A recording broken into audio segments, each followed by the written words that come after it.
Hi everyone, and thanks for tuning in.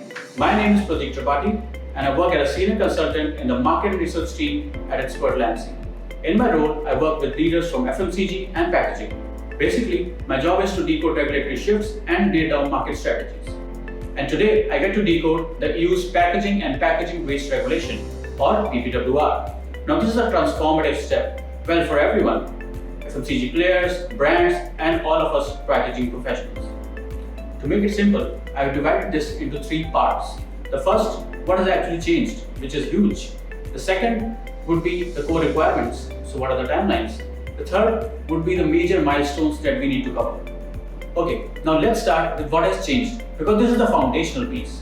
Until now, we had the Packaging Waste Directive, or the PPWD. Now, challenge with PPWD was that it used to change with every specific jurisdiction. So you go from one country to another, and the rules would change. Now the PPWR changes this completely. It's no longer a directive, it's a regulation. And it's applicable directly, uniformly across all EU countries.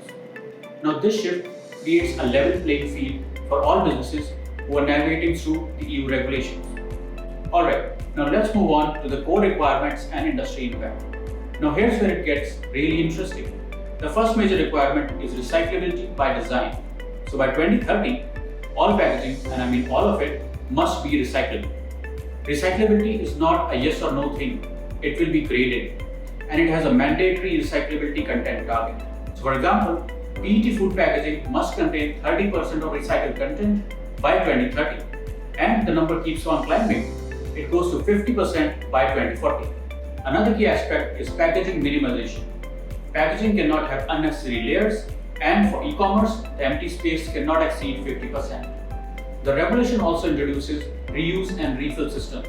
Think about this: deposit return schemes for plastic and metal-based beverage containers up to 3 liters. They are going to be mandatory by 2029. The regulation also bans harmful chemicals, so substances like bisphenols, PFAS will be finally phased out from the packaging. And finally, extended producer responsibility fees, or EPR fees. These will be harmonized and eco-modulated around the EU. This basically means that companies with more sustainable design will pay lower compliance costs. Okay, finally, let's talk about timelines and key takeaways.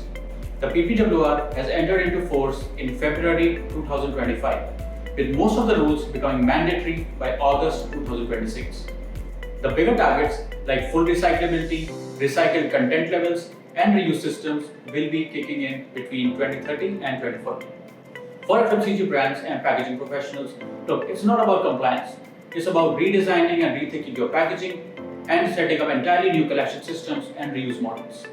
Companies that act early won't just avoid penalties, but also earn genuine consumer trust and secure a long-term market access to the EU nations.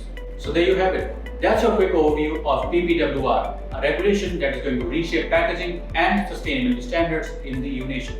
And hey, if your company is navigating through these PPWR challenges, whether it's recyclability audits, supply chain, or maybe building a compliance roadmap, connect with Expert Lansing. We work with leading FMCG and packaging companies to turn these regulations into real opportunities. Reach out today and let's start future-proofing your packaging strategy.